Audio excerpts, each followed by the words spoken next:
everybody, welcome to Rock and Roll Shin-Soo Choo. My name is Gabe Estel, and I'm here with my co-hosts Dennis Levi Leach and Jonathan Getz. How's it going, guys? Hola. All right, episode 22 is here. We've got a really fun installment for you tonight. Hopefully it'll become an annual thing. You could even play along at home if you'd like, so we'll tell you about that in just a little bit. First, we'll go ahead and do the leadoff portion of the night, talk a little bit about what's going on in spring training. I think we've kind of reached that point in spring training where most of us will probably be glad when it ends because it seems like it's been going on for quite some time now.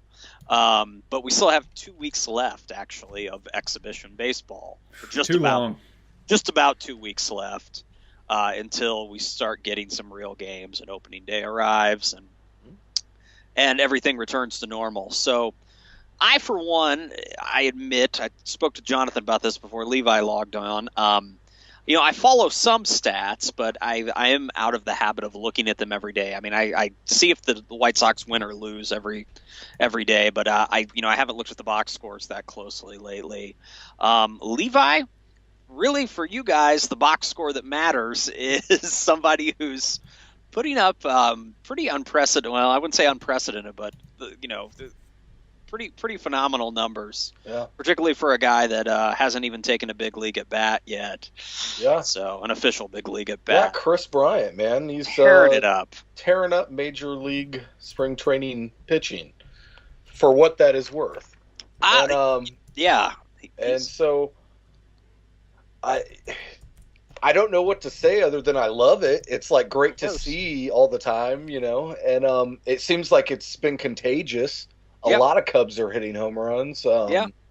So are they going to keep him up? Or are they going to and that's start the him controversy, Gets. Yeah, that's the major controversy. No, he could hit 9 more home runs. He's got 8 plus like one unofficial. He won't make it because if they keep him behind for 3 weeks or so, they gain a year at the back end. So you'll see him at the end of April. Yeah, and so it's like I totally am fine with that. I understand that. I own my own business, so part of me is like, hey, but part of me is like, okay, yeah, it would be great to have him. Is the guy going to cool off so much in 3 weeks that he then can't be in the big leagues? No. Yeah, probably not, but it's like, dude, the Cub. When it comes to the Cubs, beggars can't be choosers. It's been so long. Like, what are you waiting for? If the dude, let's say if the dude has a WAR of like 5, right? Then that means while he's in the minors, that's one game that he probably could have won for the Cubs on his own. Yeah. And if they miss out on the division or the wild card by a game, there you have it.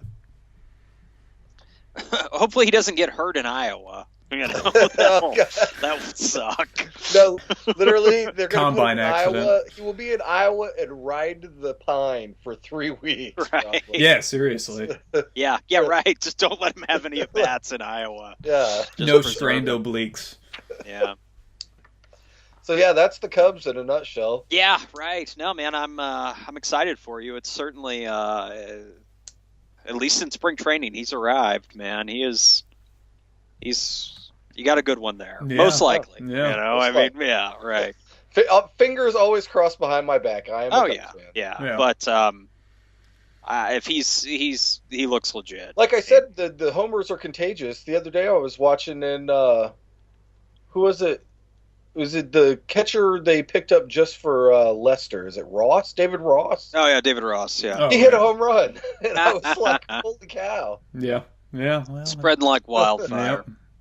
Yeah. Well, Jonathan, what's going on with the Royals camp? Actually, on a bit more of a somber note, one of the Royals super fans was shot the other night. Bummer. Sorry to hear that. Yeah, Jimmy Fazler, and I'm bringing it up because while he's survived, he's in the hospital after multiple surgeries. It was during a home robbery where he was shot. His home was being robbed, but he's the medical bills are going to pile up, and so they're going to have a fundraising deal for him on GoFundMe. .com. So I'll post that link on the website and probably on Facebook as well and Twitter. Because this guy was also instrumental. I know he was involved in bringing Sungwoo Lee over, the Royals South Korean superfan. Right. That was a nice So, story. we're all thinking about him. Hope he is able to recover to attend some games this year. Well, I hope him and his family get some good news and he's back rooting for the Royals soon.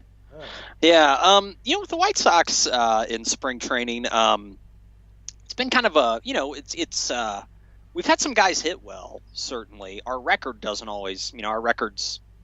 I don't know, I think we're 9-10. It don't matter. Yeah, right. We've had this guy. I've mentioned him before on the show, and I don't know, you probably have. Maybe you've seen him play as well because he's been in the league for a couple of years. This guy named Avisail Garcia, who missed a lot of last year. We got him from Detroit a couple of years ago, and we were pretty high on him because he's just an all-around stellar athlete. He checks all of the boxes. He can hit, he can field, he's got a good arm, etc. So he's hit 368. 38 at bats, on base percentage of .429. So I think he's probably going to hit fifth or sixth. Yeah. So I'm excited about that. Because he missed most of last year. Got hurt probably within the first 10 games of the season. Came back in late August and didn't quite find his groove. So he's still only, I think, 25. Or actually, I don't even know if he's that old. He's young still. Does Abreu hit third or fourth? Abreu's going to hit third. Okay. Yeah. Who hits cleanup? Melky? Yeah, I think. Well, Cabrera, I think, is going to hit cleanup, or he's going to hit second. I was going to say he hit second. I think here in Kansas City. I think he's going to hit second. It might be maybe. I don't know. Maybe Garcia's hitting cleanup. Yeah. And then LaRoche, I would assume, would hit probably. Let's cut to the chase. You're going to sign Adam Dunn here in May, and he's going to hit cleanup. Frank Thomas coming out of retirement. That's right. Garcia's looked good. Alexei Ramirez has looked really good. He's hitting close to 400. Yeah. I think kind of very quietly has been one of the better shortstops over the last 5-6 years. And then we've got this kid, the last point I want to mention, we've got this kid that was our first-round draft pick back in 2012. We took him right out of high school, and his name's Courtney Hawkins. And he actually has had a really good spring. He's hitting .412. His on-base percentage is like 4 1/4. He's got 4 homers, 10 RBIs. Quite a few hits as well, 3 doubles. So yeah, Courtney Hawkins. Remember the name. He's probably he's not going to make the team, but he was our first round pick. We took him out of high school, so the bad thing about that is always it's going to take these guys like 3-4 years to develop. The hitters, maybe even more. But still, he's in his. This will be his fourth. Well, I think he's played like 3 years in the minors, maybe 2.5 years.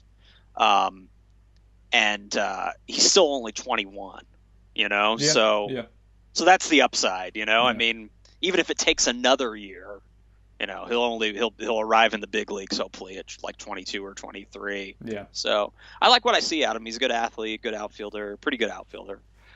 So yeah, Courtney Hawkins. All right. Yeah. You heard it here first. You got it. So remember the name. All right. Well, tonight, getting into the heart of the order here, we've got something that's fun, and it certainly coincides with March Madness. I know a lot of people had their brackets busted over the weekend with teams like Baylor and Jonathan's alumni, Iowa State, as well, going out in the first round. Sorry about that, folks. Yes. What we've devised here is we're taking the concept of March Madness and applying it to Guitarist. Okay, because we can. Because we can, yes. Call it what you like. Guitar bracket, Malmsteen madness. I like personally. Although Yngve is not he was not eligible. He couldn't make it overseas. Right, he couldn't. Yes. His problems with his passport. But anyway, we've got we've got 64 great guitarists. Completely randomly chosen. We just kind of started plugging names a couple months ago, and then Levi chose them at random. We put them in the bracket, and that's the 64. There's a lot of intentional omissions. There are, yeah. Some of you are going to watch this, and you're going to say, "What about X or Y or Z?" Shit happens. They've been ruled ineligible. Right. There's only, what? Not every team. My logic is not every team makes the tournament ever. Yeah, maybe they'll be eligible for next year. They might. Yep. They might. Academic probation. And they could go far. They could be. Remember when George Mason went to the Final Four after being like a 15 seed or something a couple of years ago?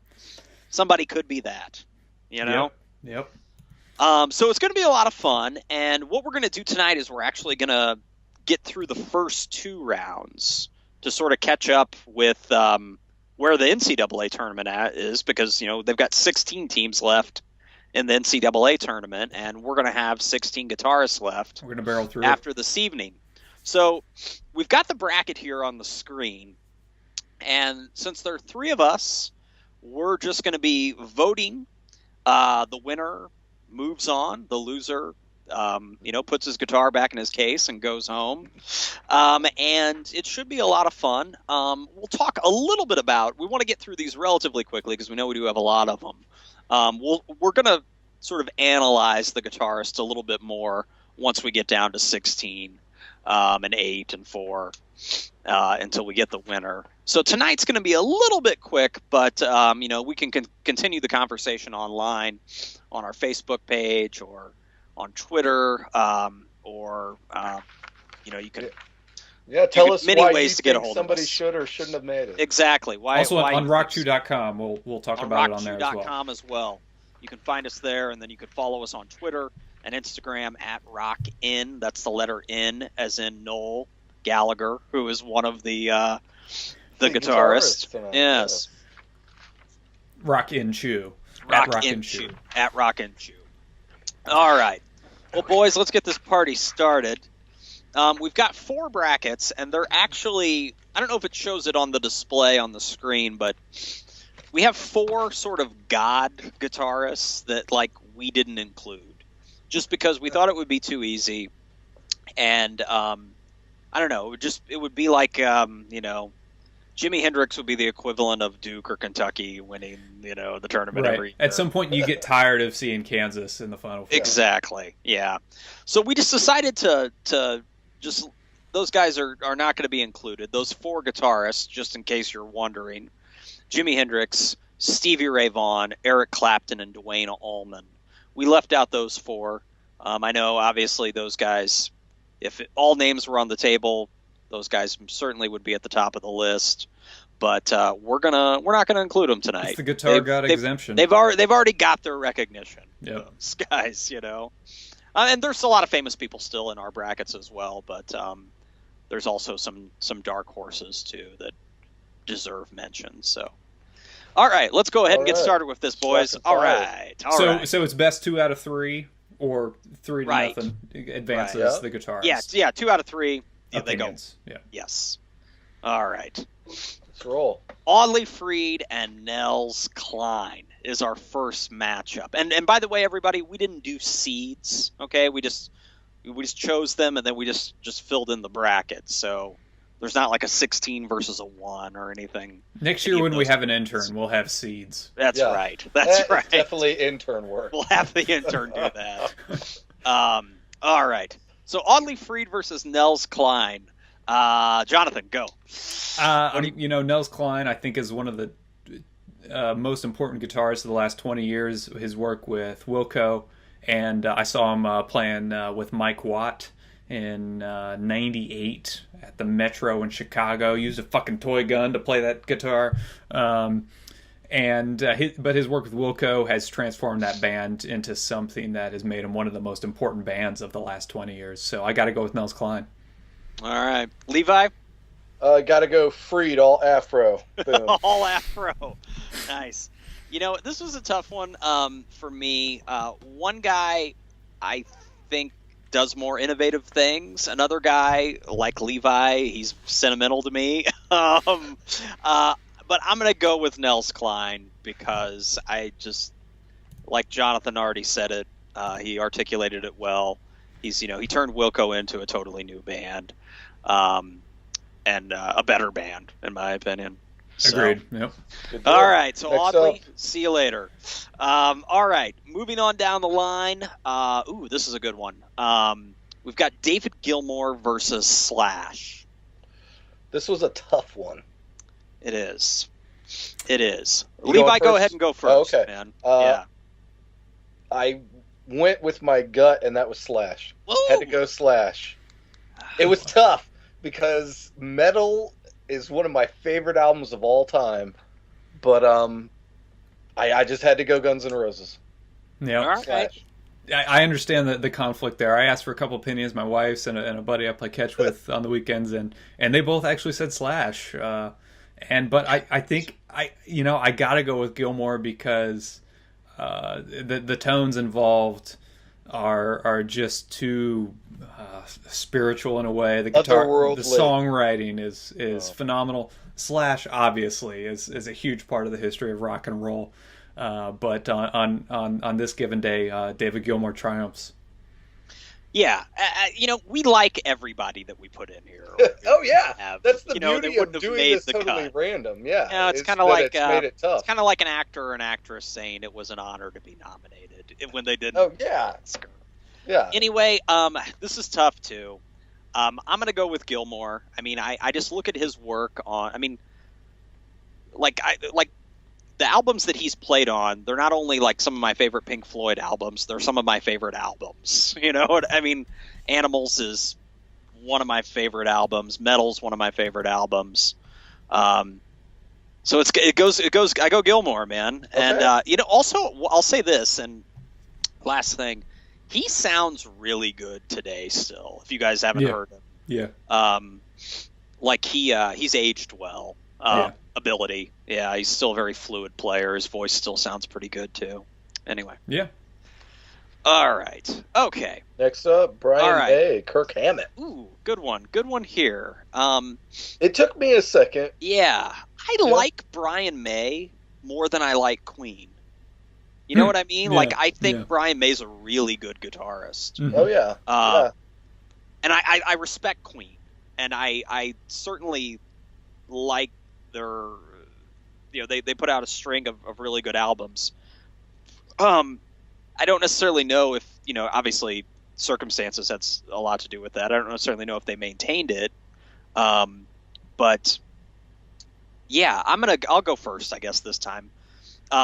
His opponent is Kirk Hammett, and who I think is an underrated guitarist. Like, don't get me wrong, like he's in one of the biggest bands in the world, but I don't hear his name mentioned a lot among the great guitarists. And his work's really consistent. I mean, I think the solo on One is probably one of the most beautiful solos I've ever heard. Oh yeah, they wouldn't be as big a band without him. Oh no, hell of a player. So I go with Hammett, man. I mean, it's tough. I mean, Brian Hammett fucking phenomenal, but I had Hammett first. I marked it out and I went with May. Okay. Just because I always thought it was cool, and like you, I was more of a May fan than a Queen fan. Yeah. I thought it was always cool that he built that guitar and like the pickups. Him and his dad built. Oh, okay. Yeah. So I always thought that was a really cool story. And so it endeared me to Brian May when I was a teenager. Smart guy. He's got a PhD in astrophysics. Right. As well. Yeah. I went with May. It's a tough one. All right. Well, I'll be the tiebreaker here, and I'm gonna go with Brian May as well, mainly because of the range, he's the songwriting's pretty phenomenal. A lot of respect for Hammett's work in Metallica and everything. But it was tough. Yeah, I really like Kirk Hammett a lot. Yeah, going with May. Yeah, okay. all of these matches, not all of them. I mean, some of the choices were a little easier than others, but it's kind of like when like the 8 seed plays the 9 seed. They're both comparable teams. Right. It's a toss up. Yeah. All right.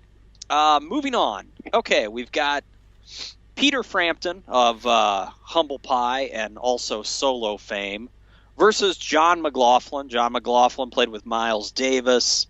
Was it Mahu Vishnu Orchestra? Was that what else? Okay, right. Correct. That's what I thought. Jonathan, go ahead. You start this one, then we'll go to Levi, and then I'll do May. I think if Frampton just stayed and worked in Humble Pie for instead of going solo, I probably would have gone with Frampton. But McLaughlin's work, the diversity of his work, the range again of his work, the technicality of it all. Right.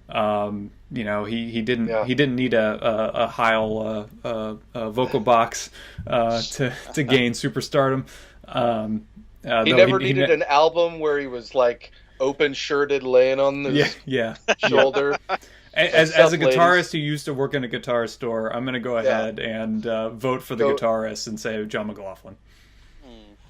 It was tough. This was another tough one for me because it basically came down to like rock or technical, and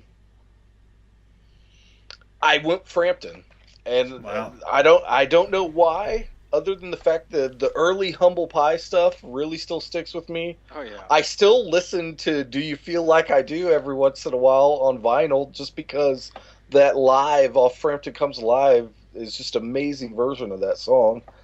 But I do kind of get he hides behind the Heil talk box a little bit.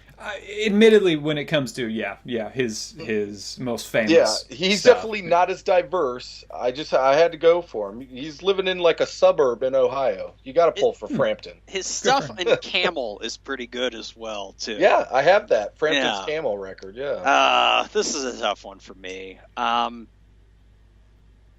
have to go with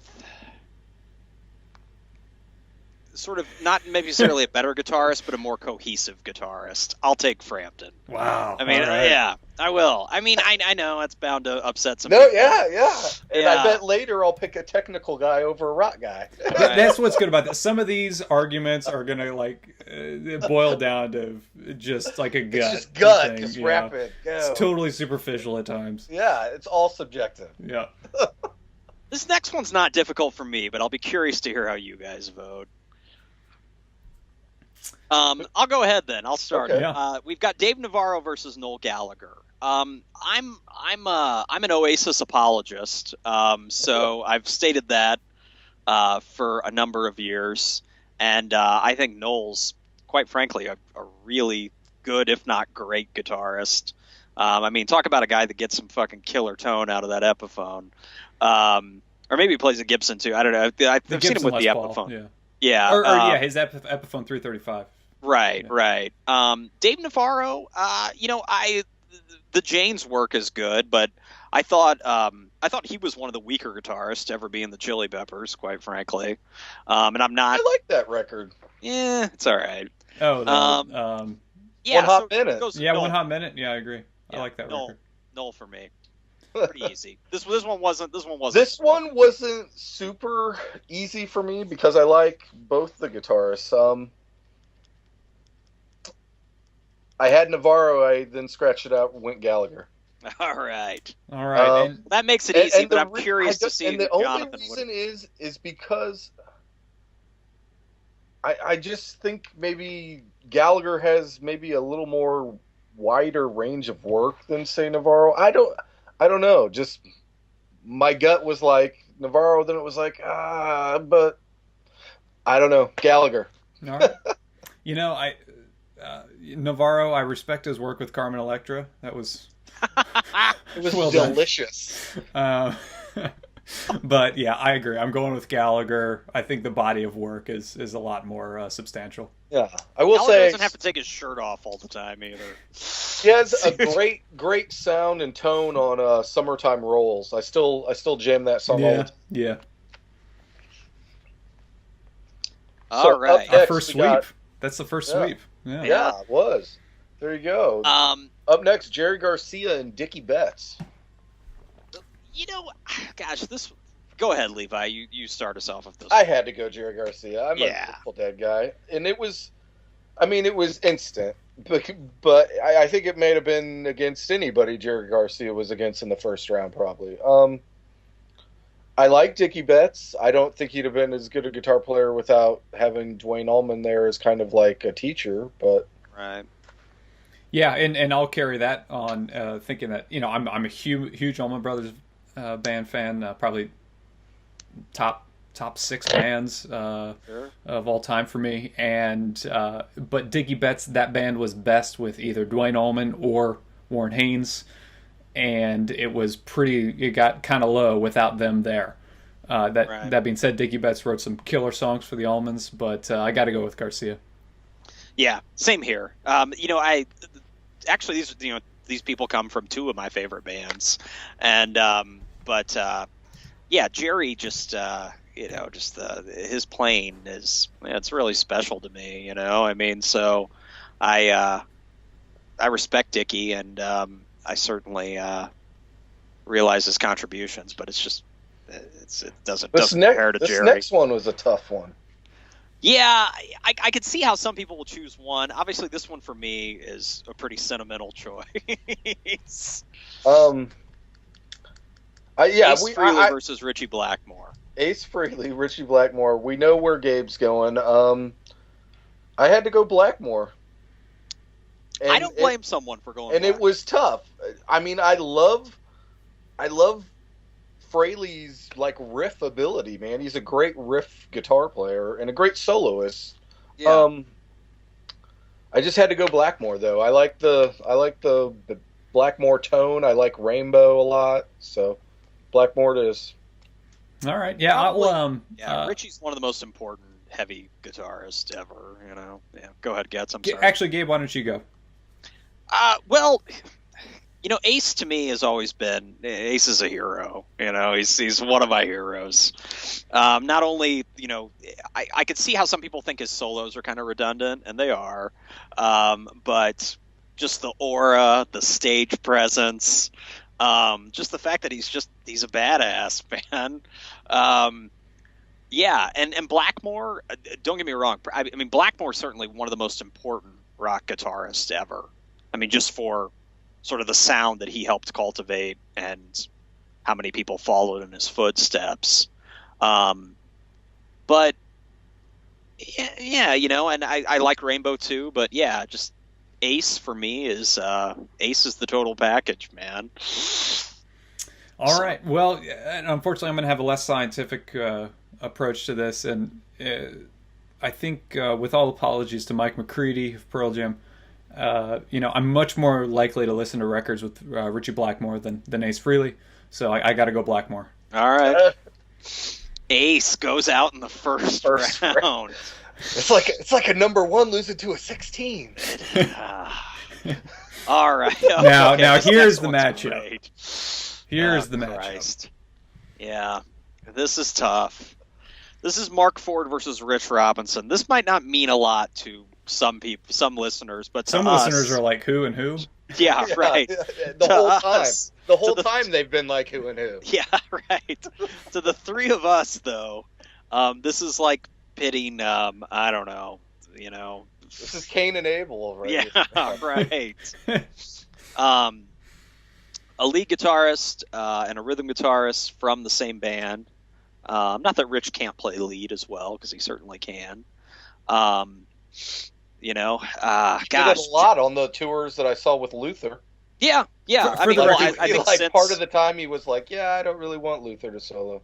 Yeah. For our listeners, this is the Black Crowes that they played into. Yes. Sorry. Yes. Mark Ford, Rich Robinson, Black Crowes. We could go off on pretty personal tangents here. Jonathan, why don't you start? I'm curious to hear your answer. Sure. I think huge respect for Mark Ford, his work, Southern Harmony, Amoric, Three Snakes. Wouldn't be the same records without him. No doubt. He has a pretty great move in the Black Crowes Blackberry video. So if you all want to look that up and watch that video, it's pretty entertaining. Rich Robinson to me was a huge influence on my songwriting when I first picked up the guitar, and this idea of alternate tunings, and the song structures he's able to do, and adding in those vocals here and there when needed, a la Keith Richards, to me is totally invaluable. And that band did carry on without Mark Ford, to the detriment of the band to an extent. But if Rich Robinson wasn't there, it would have fallen apart completely. So I got to go with Rich. All right, Levi. Everything Jonathan said and more. This was a tough one. I tossed and turned on it a lot. I had Robinson, scratched it out, ended with Ford. You went with Ford. All right. Wow. And it was tough because I totally agreed that without Rich Robinson, there probably wouldn't have been a Mark Ford. And so... Or a Black Crowes for that. Well, no, yeah, you know what I mean? And I don't mean that as in... Mark Ford had a really cool album with Burning Tree, and he probably would have made music and stuff, but... Mark Ford's solo stuff is solid. Yeah. Yeah, but he's better in the Black Crowes. Yeah, and so... I don't know. He just took me to higher places soloing than Rich did. And I will admit, Rich got me into the open tunings. Rich got me into Nick Drake. I remember reading an interview with Rich like over 15 years ago, and he was like, "Oh, you should listen to Nick Drake if you like open tunings or whatever." Mm-hmm. And so, but just something about Mark Ford, the something about him. He's got the essence, man. Yeah, he's got the it. Yeah, it's tough, when you got two guitarists from your favorite band. In Ford, you've got a guy that to me has been kind of like the Eric Clapton of our lifetime. With only a sliver of the recognition, unfortunately. Yeah. But in Rich, you've got probably my favorite music composer. Ever. Mm-hmm. So that really wins out for me, just that body of work. And, I don't play guitar, but I'm with you guys. I know about his tunings and it was all of tough, that. Man. And I got to go with Rich, man. I mean, he's just he's such an important figure, in like the music I listen to, So it's tough. That's toughest first round matchup for me. Yeah. All right, moving on to the second region. Second region here, we've got John Frusciante versus Carlos Santana. John Frusciante of the Red Hot Chili Peppers. Right. Got John Frusciante and then Carlos Santana. Getz, what about you? Where do you go with this one? I still can't forgive Santana for that early 2000s stuff. The Santana Millennium shit that came out. They're so smooth. And so I'm not that partial to Frusciante, so I guess just out of bitterness, I'm going with Frusciante. All right. I kind of agree a little bit. I like Carlos Santana. I like a whole album of his. The thing is, he has about 35 more albums. And I can listen to it, but it's like literally after that, it's like every record is very, very similar sounding to me. The solo styling, absolutely within the first bar, you're like, yep, that's Carlos Santana solo. I'm winning. I'm surprised Charlie Sheen didn't really take that song as like his theme song a couple of years ago when he was going crazy and saying that all the time. So yeah, but anyway, I had to go with Frusciante. For me, well, you guys have already won. I'm gonna take Sorry. But with Frusciante, I like him more than I like the Red Hot Chili Peppers. The Red Hot Chili Peppers have just never really spoken to me. I respect them. Particularly their early stuff, like Mother's Milk, I dig. Everything after that has been, I don't know. It's just kind of sounds a little too polished to me. I've just never really gotten into it. So goes with Carlos, but Frusciante advances. Yeah, I guess both of those artists were guilty of early 2000. Oh, not Frusciante, but the Chili Peppers. With the Californication, considering more polished. I think Frusciante was back with them at that point. Oh, was he? Okay. Yeah. All his solos are good. Like, I could just handle a Red Hot Chili Peppers CD of just his solos. And it'd be fine. But the rest of it just kind of clunkers to me. All right. Ooh, this is a tough one. Robert Fripp of King Crimson versus famous, well, sort of side player, you know, kind of like the most famous guitarist that never got famous, if that makes sense. Roy Buchanan. All right. For me, I'll go first on this one. You know, as far as ability goes, like Roy Buchanan, you know, he's sort of the musician's guitarist. You know, like he's, you know, was guy turned down being in the Rolling Stones, if I'm not mistaken.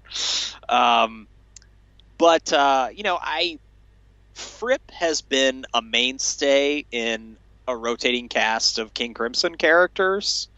And I think that while King Crimson's music, their latter stuff isn't always good, it's interesting, and mainly because of him. So I went with Fripp. I agree with you there. I just don't know enough of Roy Buchanan's work as well. Same here. I'm guilty of Robert Fripp, though, you know, legendary with King Crimson, prog rock, you know, pioneer. So, yeah, I went with Fripp. In a dissenting vote, I went with Buchanan. Partly because he played a Telecaster, and the guitar tones he got out of that Tele were just fucking insane.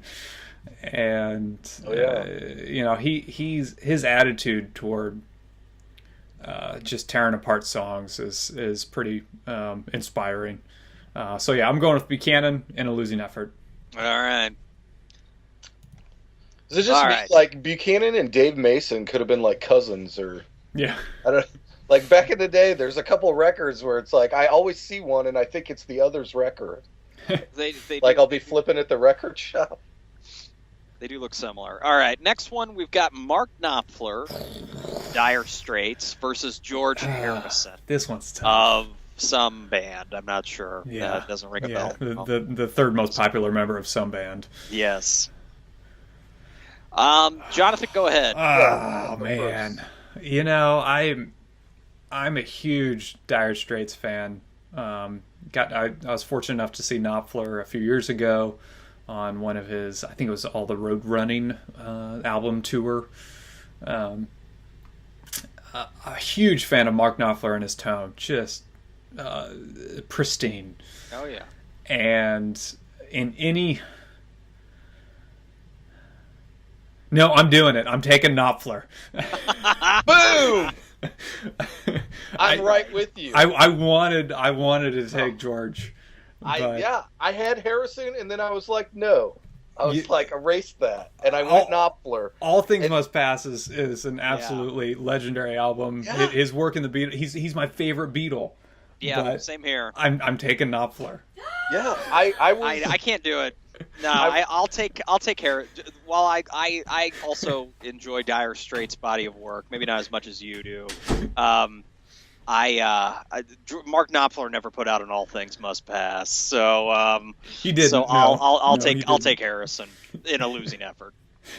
Yeah, so I like Knopfler too much, man. When I got both those names and I saw them next to each other, I was like, it's just gonna come down to my gut. And part of me on certain days, because I know I'm going to get the hate mail, I certain times think George Harrison is an overrated guitarist. Ooh, wow. Wow, you're going to divert the hate mail from me to you. So, Levi, have you listened to Cloud 9 lately? Jesus.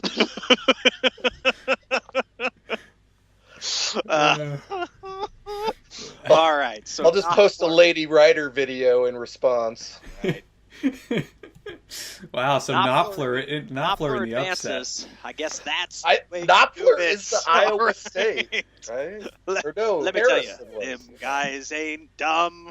All right, so next up, Stephen Stills and one of my favorite additions to the tournament, Warren DeMartini of Rat. All right.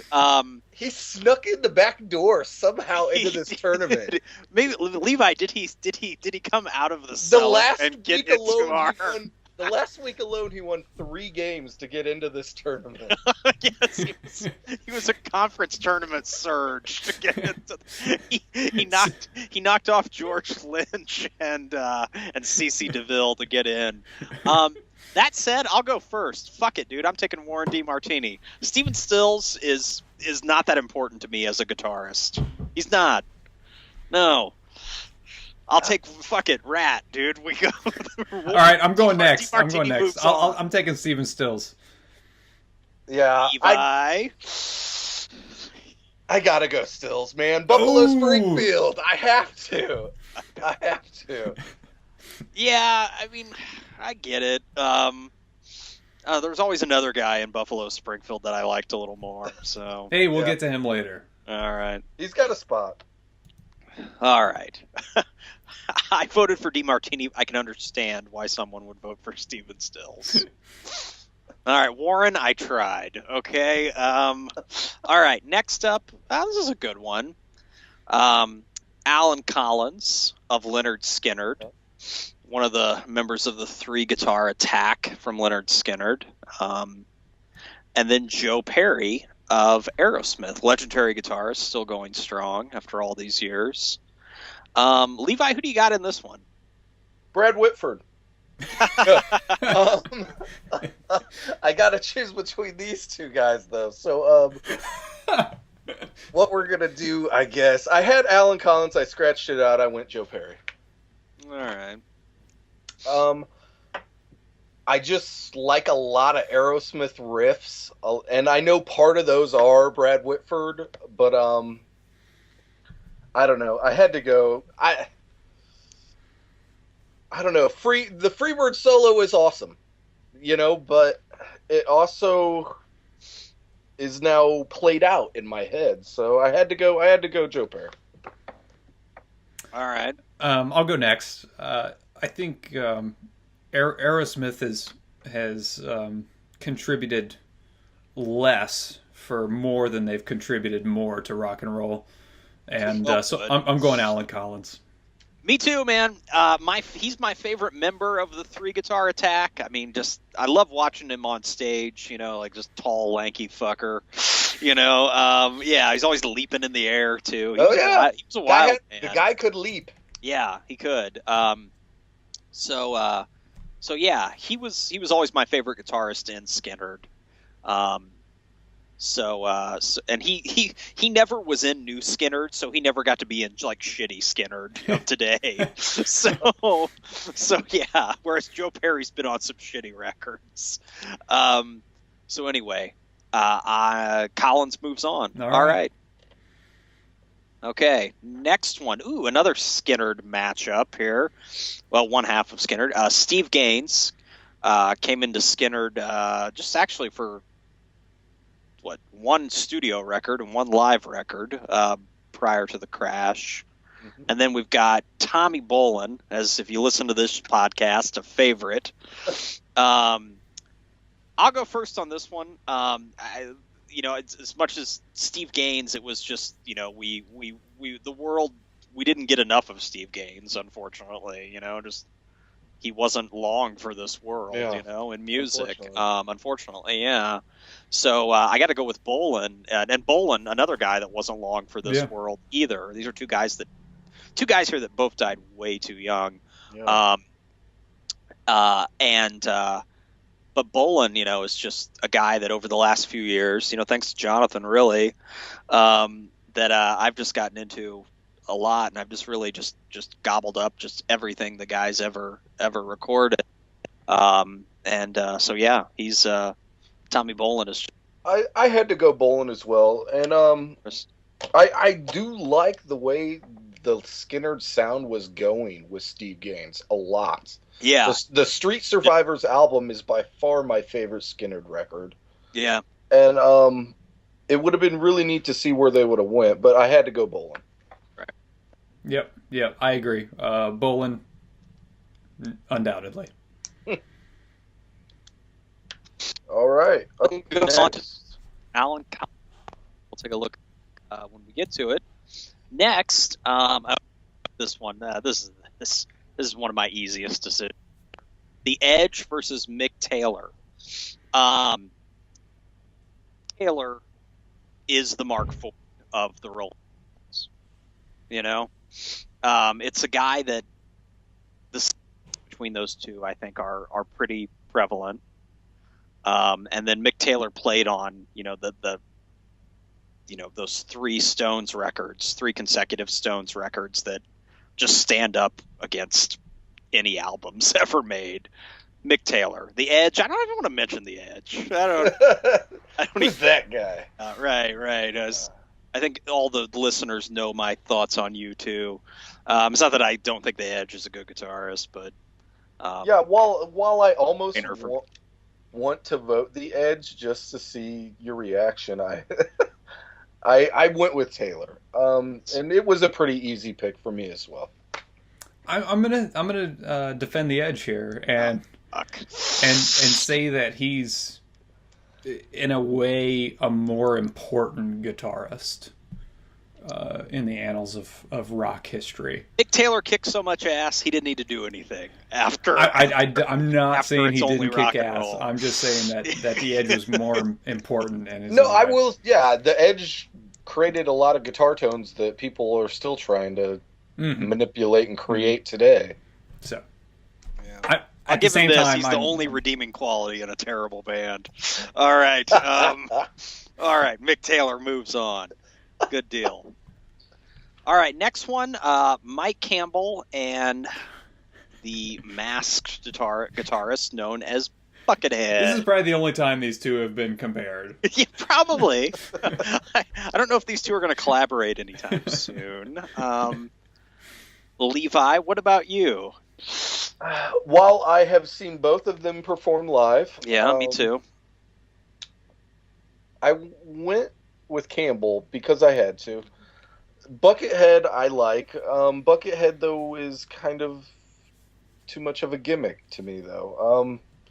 Campbell's real. He's the real deal. All night long, whatever, 250 nights a year, however many they tour, he's the dude. So. Mm-hmm. Yeah. Very, very underrated lead guitarist in rock music too, and Campbell, in my opinion. Yeah. I go with Campbell as well. With all due respect to Buckethead. Yep, I agree. Campbell he's on par with, or I should say, Rich Robinson is on par with Mike Campbell in terms of his contributions to the band and being that integral to the band's songwriting and sound. He's great. Still sounds great too. Mm-hmm. Right on. All right. Moving on, is that the end of that bracket? New region. That division? New region. Yeah. New region. All right. Starting out, we've got Kurt Cobain versus Life's Been Good to Me, Joe Walsh of the Eagles and Joe Walsh. Anyway, so Jonathan, what about you for this one? Did you go Rocky Mountain Way, Jonathan, or did you? Nope. Polly won a cracker, and Kurt Cobain is taking that cracker and advancing on to the second round. Right. Levi? I had to go balls to the wall rock, man. I had to go Joe Walsh. Whoa. Is that so surprising? Whoa. No, I know you like him. I like TVs thrown out of windows. I like I like rock stars, and that's why the Eagles hired him to be in the Eagles, because they were like, we need a rock star in this band. So I guess so. Yeah. I like James. We didn't mention the James Gang, which definitely. Yeah. I dig the James Gang stuff. But Cobain. His influence, I think, is going to be more lasting when it's all said and done. I also like the fact that Cobain always played. He always played a Cyclone, didn't he? Was it a Cyclone or a Jag Stang? I can't remember. It's one of those two. Yeah. And I always loved the tone that he got out of it. So yeah, I'll go with Cobain. Yep. All right. All right. Next, we've got Jerry Cantrell versus Keith. So, Levi. Yes, Jerry Cantrell of Alice in Chains versus the mighty Keith Richards. And, well, for a moment, I gave it a second thought. I went with Richards in the end. And I like a lot of Alice in Chains music. I just like a lot of Rolling Stones music better. Aside from the Edge, I like everybody here. I mean, none of this was like people I'm voting that I hate or anything. Yeah, for me, I mean, just you got arguably the greatest rhythm guitarist of all time. I mean, Keith. I mean, I love Jerry Cantrell, but and he's integral to Alice in Chains sound. But Keith Richards, come on, gets. I'll go ahead and stick up for Jerry Cantrell here. Right. Just for the sake of sticking up for him, I think I'm not saying he's a bigger influence than Keith Richards, but Jerry Cantrell's influence, for better and for worse, on rock music for the last 20 years is pretty substantial. And Jerry Cantrell is a really important part of Alice in Chains, and his solo stuff is pretty damn good as well. Yeah, and I might say I'm definitely a lot more likely to listen to Cantrell's non-Alice in Chains stuff than I am Richard's non-Rolling Stone stuff. No expensive winos for you, huh? All right. Okay, Keith moves on. All right, Link Wray and Alex Lifeson. Link Wray of Rumble fame, a guy that really was still playing like in his 70s. He just died a few years ago, 07, I think. Of Alex Lifeson of Rush, still going strong after all these years. I recognize Link Wray's contribution. I know that Link Wray was like one of the favorite guitarists of like a lot of guitarists we idolize, like Pete Townsend and Jimmy Page. Mm-hmm. They all kind of worship at the shrine of Link Wray, probably because they were teenagers when he was making music. But for me, I mean, Alex Lifeson's a phenomenal guitarist, and Rush's music means a lot to me. Link Wray's a great guitarist, but he's not part of the body of work that Alex Lifeson is a part of. So I went with Alex. Yeah, Jonathan. Yeah, I agree. Lifeson took it to the next level. Yeah. Not to say that he built on Link Wray specifically, but he definitely took guitar work to another level. Yeah, this was a tough pairing because there's two people who are just so kind of different here. I went with Lifeson as well. Yeah. Up next is Zakk Wylde and Jim James of My Morning Jacket. Wow. Zakk Wylde played with Ozzy, Black Label Society, and then my favorite Zakk Wylde work, Pride and Glory. Too bad it was only for one LP. Versus Jim James in My Morning Jacket. Levi, what about you? You go first with this one. I am rock, so I went with Zakk Wylde. Just because I've met the guy as well, and he was super nice and down to earth. And besides being like crazy and a huge metal rock star, I think his playing, I mean, for better or worse, like created a following, kind of like other people we've talked about. I mean, I think pretty much anybody who plays, whether it's a knockoff guitar or a name brand guitar, if you have an EMG 81 and an 85 pickup in it, it's because of Zakk Wylde. So, Zakk Wylde. All right. I definitely respect both of these artists. And like Gabe said, the Pride and Glory stuff, for sure. But Jim James, his body of work just over the last 10 years has been pretty substantial. And that guitar onslaught that My Morning Jacket gets going on stage is pretty intense. And their work, his work with Carl Bremmel from My Morning Jacket, it's a dual guitar for the 2000s and beyond. That's my favorite tandem of the last 10 years. Yeah. 10 or 12 years. Yeah. Those two really are in the pocket. Yeah, so I'm the tiebreaker here. This is tough for me. But I'm going to go with Jim James because I bought a couple Black Label Society albums. I don't really like them that much. Like, I like what he did with Ozzy. And I think like he kind of breathed some new life into Ozzy's work when he entered, when he came on board. And that Pride and Glory, is one of my favorite records of the 90s. I think it's just a phenomenal record. But Jim James's body of work just stands up better.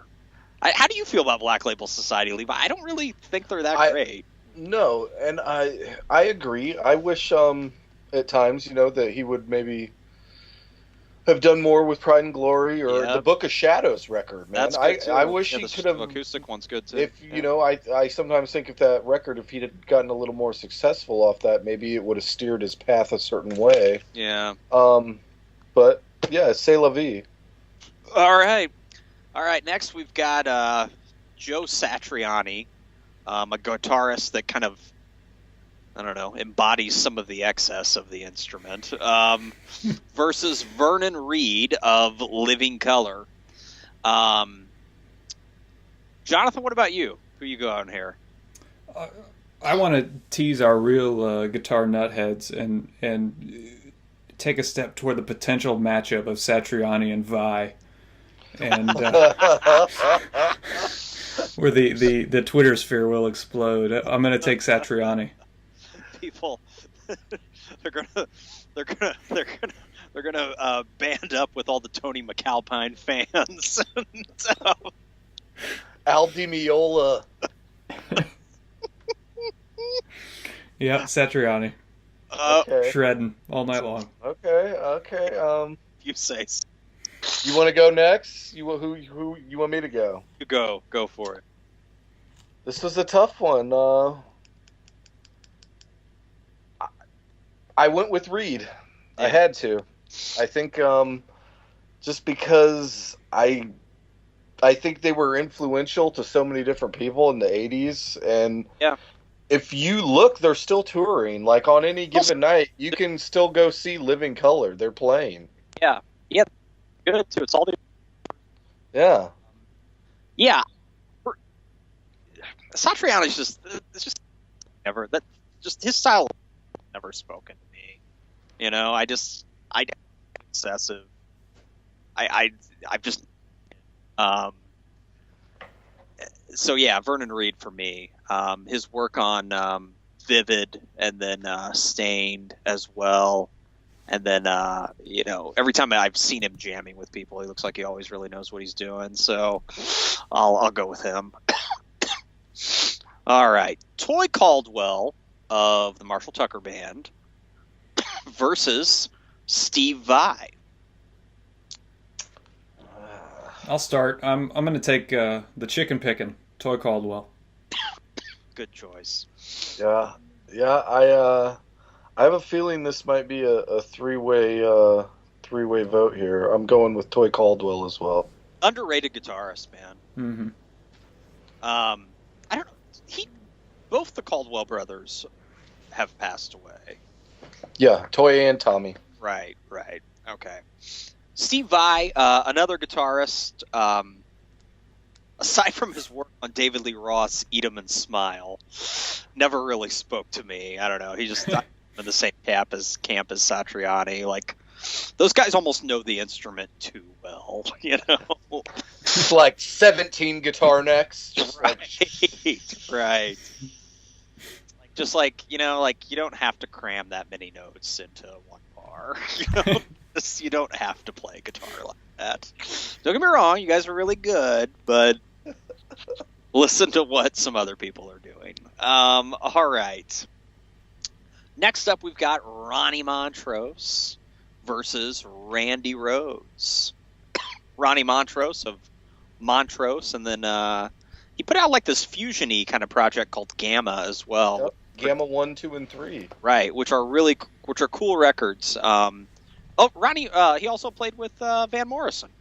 Mm-hmm. Yeah. Yeah. He apparently, I read, Van Morrison's wife loved Ronnie, fooled around with him, I guess. So I heard Van booted him from the band because of it. One of those last tours that he did, he played down in St. Louis with Pat Travers. Oh, nice. Yeah, there's some video on YouTube of it, actually. Nice. Versus Randy Rhoads, a guy that, Ozzy's always surrounded himself with kick-ass lead guitarists, and Randy was certainly no exception to that. And another guy that was just,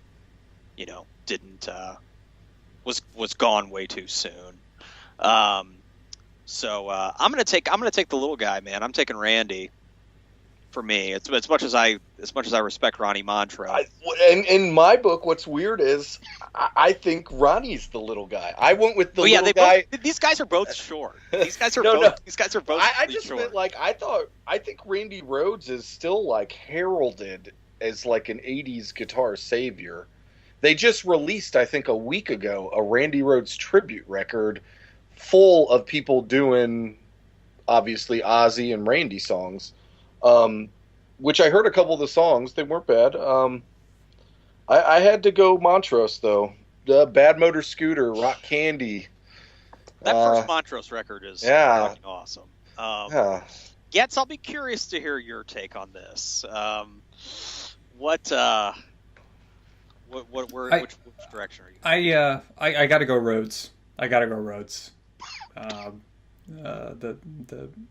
The rock guitar influence is too instilled. Yeah. Good choice. So we go on the crazy train rather than the Bad Motor Scooter here. All right. Okay, next we've got Jeff Beck versus Gary Rossington, so the third Skinnerd guitarist to emerge within the tournament. Jeff Beck, legendary guitarist. The Yardbirds, Jeff Beck group. For me, for this one, Ross not one of the guitarists, or like he's one that's still playing with them. Only one still. But, after the 70s, Gabe, you're cutting out on us, so I'm going to go ahead and go right now. So your video will probably catch up here in a second. But I'll go ahead and go and say that Jeff Beck's solo stuff, Truth, is a really great album. Excellent record. Yeah. I highly recommend it if anybody hasn't heard it. And so that his solo stuff speaks quite a bit to me. So I'm going Jeff Beck. Yeah, I'm in your same boat. I had to go Jeff Beck as well. Even though I do like Gary Rossington a lot, I do like Skinnerd a lot. I don't know. I just like Beck's playing more. What can I say? Ooh la la. All right. I go with the same. Yeah. Beck's a master, man. It's one of the. Even though I'm probably not as intimately familiar with Beck's work as I am Rossington's, just because I listen to Skinnerd more. Beck though is he's off the charts. So yeah. Ooh, that makes for a mean second round match. Yeah, Beck and Randy Rhoads. Up next we got Jimmy Page and Ed King. Or no, wait, we're done with Skinnerd guitarists. Right. We have Jimmy Page of Led Zeppelin and Bob Weir of the Grateful Dead. This it's a good first round matchup. This was this is a good one. This is our final region here. These are like two big schools facing off in the first round, this is serious. Had Weir scratched it out, ended with Page. Same here. I go with Page. As much as I love Bobby, Jerry's always, was the more the lead guitarist in the Dead. I do. Yeah, I love Bobby. I appreciate everything Bobby did. Weather Report, Sweet, Cassidy, all those Bobby. On. Yeah, man. And he's a guy that, probably his contributions to the Dead often get overshadowed by Jerry Garcia's. Yeah. I got to go with Page. I mean, just such an important guitarist. Yeah, I agree, and I'm going to save all my arguments for the later rounds. He's sure to be in. Yeah. Yeah. Cool. All right, next. Ooh, good one here. Rory Gallagher and Eddie Van Halen. Probably a guy that influenced Eddie Van Halen is my guess. Yeah. Gosh, these guys are so good. Eddie Van Halen revolutionized the electric guitar. I guess to some people, Rory Gallagher probably did too. But Eddie Van Halen is the master who spawned a lot of shitty apprentices. But I still got to go with Eddie. Yeah. Yeah. Eruption. All right. I got to go with Rory. Rory's body of work is so good, and I'm not downplaying Eddie's participation in Van Halen, but what Rory did is in a way unequaled in some senses. Yeah, I have a Rory Gallagher tattoo T-shirt. It's the cover of the tattoo record on a white T-shirt, and anytime I wear it, somebody's always giving me a compliment, and he's one of those people that's definitely a guitarist or musician. Definitely. I had Rory scratch it out. Went with no! Good choice. The only reason why is because somehow within Eddie Van Halen's guitar playing is like my youth, boiled down to like an essence of like guitar strings and tapping. Absolutely. All right. Moving on. Gosh, this is another one. This is like this matchup's right on page with right on par with Jimmy Page and Bob Weir. Mike McCready of Pearl Jam and Neil Young. I want Jonathan to pick this one first. So obviously I'm a huge Pearl Jam fan. And McCready is absolutely integral to that band's sound. And actually, he's more influenced by Eddie Van Halen than he is Neil Young. Probably.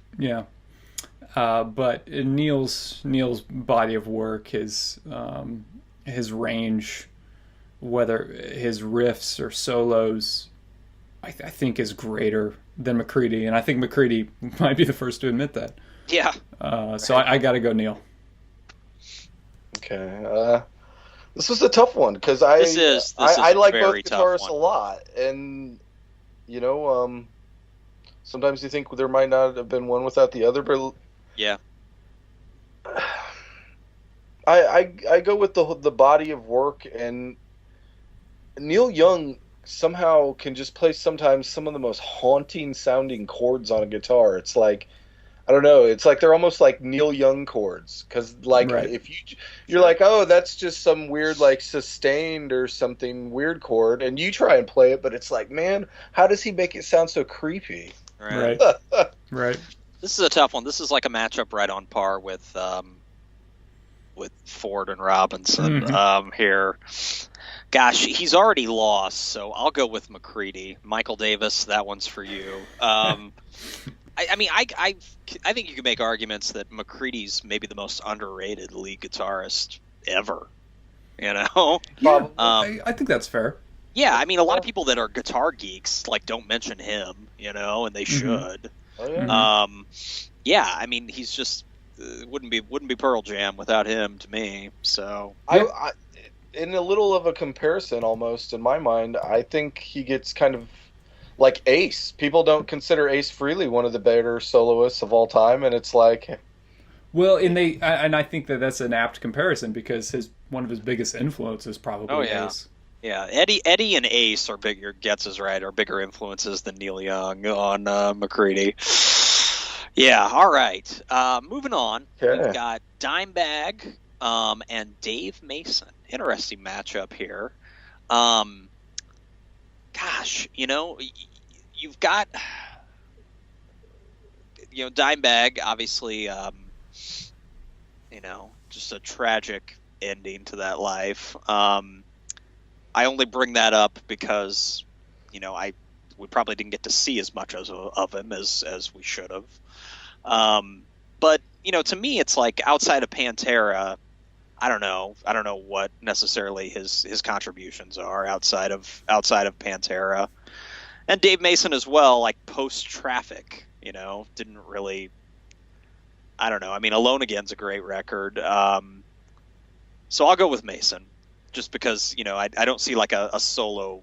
I don't see like the work outside of Pantera, that I see with Mason outside of Traffic. Mason put out Alone Again's a great record. I'm going to go with actually Dimebag. Even though I'm more familiar with Mason's repertoire, I think Dimebag's influence is greater. So Dimebag. Tough call. This was a tough call. I really enjoy Only You Know and I Know. I think that's a great song. And I obviously appreciate Traffic. They're one of my favorite bands. Mm-hmm. I ended up with Dime though, and I think the time will tell that Dime, I think, obviously influenced a load of guitarists. He did. And I think a load of guitarists to come too. I think he's going to be one of those people that maybe like, in another 15 years or so, people are going to go back and be trying to play his stuff again. Not just like they were in Guitar World in 1995 or whatever. Right. They're both great, so that was a tough one. But Dimebag advances on. Nice. Mm-hmm. All right, Mick Ronson, and then we've got George Lynch from Dokken. Yeah. All right. Rocking with Dokken. Yes. So, gosh, as much as I like to say I'm in the Lynch mob, Ronson's work with Bowie, he was, kind of Bowie's secret weapon. I got to go with Mick Ronson here. Levi, what about you? Yeah, Ronson all the way on this one. Yeah. I will admit George Lynch had some of the really coolest airbrushed guitars of the 80s. He did. He had that one that was like a skull, like the one that was like a skeleton. If you go look up George Lynch guitars, he had some crazy looking guitars. Somebody had to have the coolest airbrush guitars of the 80s. Exactly. Right. I'm going Ronson as well. The Bowie stuff is pretty timeless. Alrighty, up next, Pete Townsend and Tony Iommi. This is a tough one for me. How about you guys? Yeah, this was a real tough one. Very tough. Yeah, very, very tough. I can't go first. I'll go Somebody first. else go. I think Townsend's versatility. Townsend wasn't a twiddly guitar player. No. His songwriting, his production capabilities. Granted, I don't know how much Iommi, how much of a factor he was in the studio. I feel like Townsend is probably more of a visionary, and so I'm going to go with Townsend. Tough call. Yeah, Levi. I thoroughly enjoy both bands. I think both are. Tony Iommi especially is, I don't know, an originator. For a lack of a better word, he's an Devil's Triad, dude, of metal. So, he's one of the original Four Horsemen, and it was really tough not to vote for him, but I did. I voted for Pete Townsend. Wow. And it was tough, and the only reason why was because yesterday I re-listened to, again, for the millionth time, but on my new system with my new speakers and all my new vinyl stuff, I listened to Young Man Blues live at Leeds. That'll do it. Cranked to about 11, And yeah, that song is nothing but just pure raw rock. I love that song. So, Pete Townsend, you got me on that one. Gosh, this is right up there. This is maybe the second toughest match for me. Two guitarists from two of my favorite bands, but I go with Jonathan that Townsend, probably had a little more vision than Iommi did. Even though, God, Iommi's phenomenal. Yeah. But I got to go with Pete here as well. Alrighty.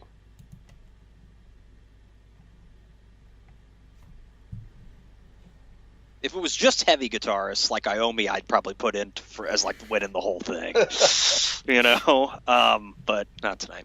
Okay, next one: Tom Morello of Rage Against the Machine, Night Watchman, Audio Slave, versus Warren Haynes of the Allman Brothers, Government Mule, and I don't know, whoever else he plays with. He's in a lot of bands.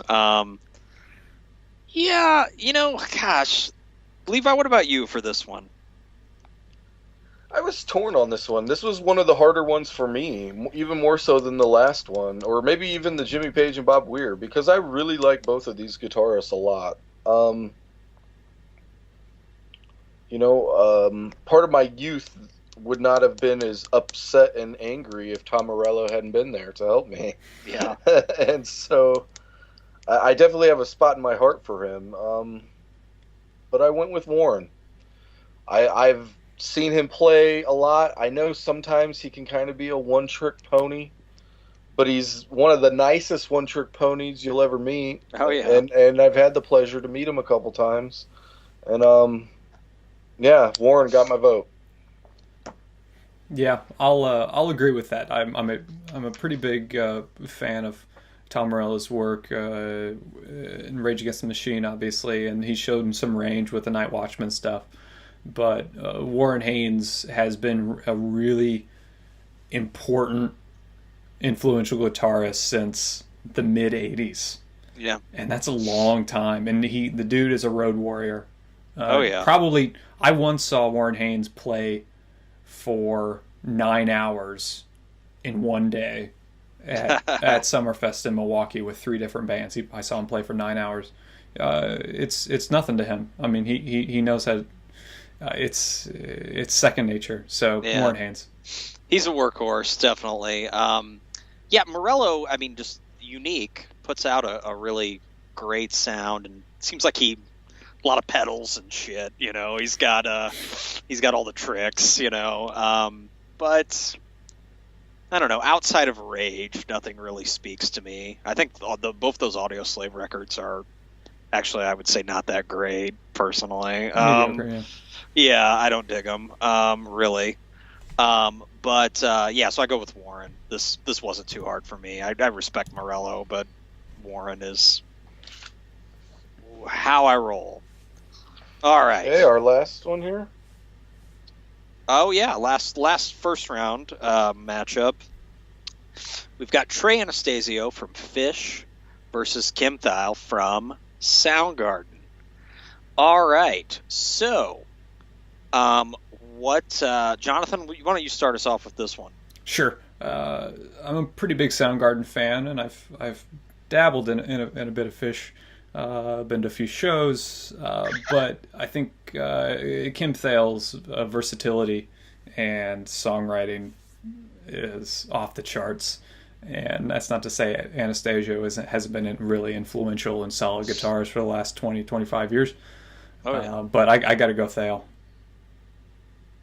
Levi? Gabe? I was going to say Gabe. How about you? Well, I'm probably I'm I would guess I'm the biggest Fish fan among the three of us. So I would, obviously Kim's awesome, and his work on the prominent Soundgarden records speaks for itself. But yeah, Trey's been a pretty important figure in live music for me for the last almost 20 years now, and he's got killer tone. And yeah, he's just always been solid too. So yeah, I go with Trey here. This was one of those matchups where I don't know. I wouldn't say I was hugely engrossed in either of these artists' work. I obviously know them both. I know Soundgarden. I know Fish. I've listened to both. I have some CDs of one. I at one time had maybe a couple Fish CDs. I just never could fully dive into that pool, and I went with Kim. I just I think maybe there's a little bit more of an emotion in his playing that I get a little more than Trey's. Mm-hmm. So I went with Kim. Cool. There you have it. There you go. All right, everybody. Thanks for hanging with us during the first round of play in the guitar bracket here. A lot of fun. We have it takes a while to talk about all of these great guitarists, so we are going to continue this in a follow-up episode where we take you to the end. So should be a lot of fun. I'll go ahead and share the bracket as well on the website on rockchew.com. We'll share the bracket on the website. You can fill out your own, talk about it with us and your friends. Should be a lot of fun. And don't forget, you can like us on Facebook, follow us on Twitter and Instagram at RockIn. That's in as in Nancy, Chew. And then the website is rockchew.com. So check us out on all of those social media platforms. And until the next time, we will see you. Take care. Adios. Later.